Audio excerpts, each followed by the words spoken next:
You are 29. Your sister calls you crying because her card got declined at the grocery store, and you drive over with cash before she even finishes the sentence. She doesn't know you did the exact same thing 4 years ago, standing in a different checkout line, in front of different strangers.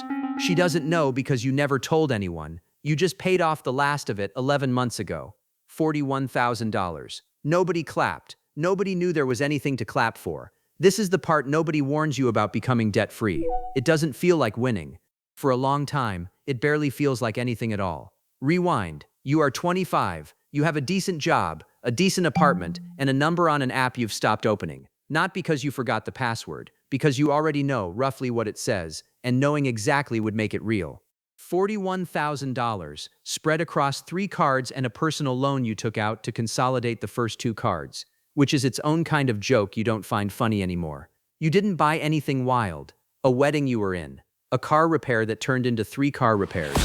A year where your hours got cut and the gap between what came in and what went out got quietly filled with plastic, month after month, until the gap became the entire floor you were standing on. Your coworker Dana sits 2 desks over. Dana got a new couch that year, then a trip to Portugal, then a dog with a name that costs more in food than your own groceries. Dana posts all of it. Dana is by every visible measure doing better than you. You don't know yet that Dana's minimum payments are eating a number close to yours. You just see the couch. One night in March, you actually open the app, not a glance, a real look. You write the number down on the back of a receipt because seeing it in your own handwriting does something a screen doesn't. $41,206. You sit with that for a long time. Then you do something almost embarrassingly small. You open a spreadsheet. 3 columns. What you owe. What it costs you monthly. How long at this rate. The 3rd column says 14 years. 14 years, at the pace you were currently going, paying the minimums and telling yourself you'd get serious about it eventually. You don't tell anyone. You don't post a before picture with a caption about your journey. You just start doing the boring thing. You call each lender and ask about the actual rate, not the one you assumed.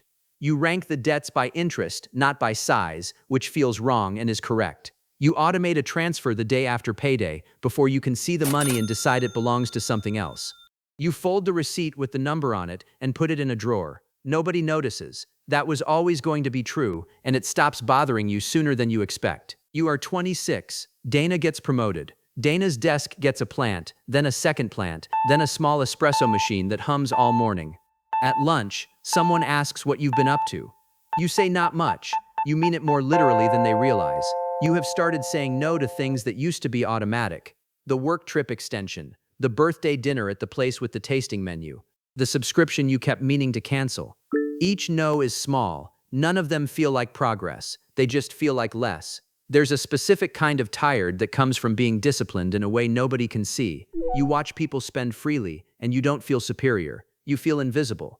You want, some nights, to just buy the thing. Not because you need it, because you want the 2 seconds of feeling like you're winning something, the way Dana always looks like she's winning. You don't buy it. You go to bed. The number on the receipt is $9,000 smaller than it was a year ago, and it still doesn't feel like anything you could explain to anyone at that dinner table. You are 27. The car needs a transmission. $1,100, unplanned. The exact kind of expense that used to become a new balance on a new card. This time, there's a small fund sitting separate from the debt payoff, built slowly, specifically for exactly this moment. You pay it in cash. You don't celebrate. You just notice, quietly, that the emergency didn't become debt this time, and that this is maybe the first genuinely new thing that's happened since March. Dana's espresso machine breaks. Dana buys a nicer one on a store card with promotional financing. 12 months no interest, which everyone at the desk agrees is basically free money. You don't say anything. You know exactly how that sentence usually ends, because you used to say it to yourself too. You are 28.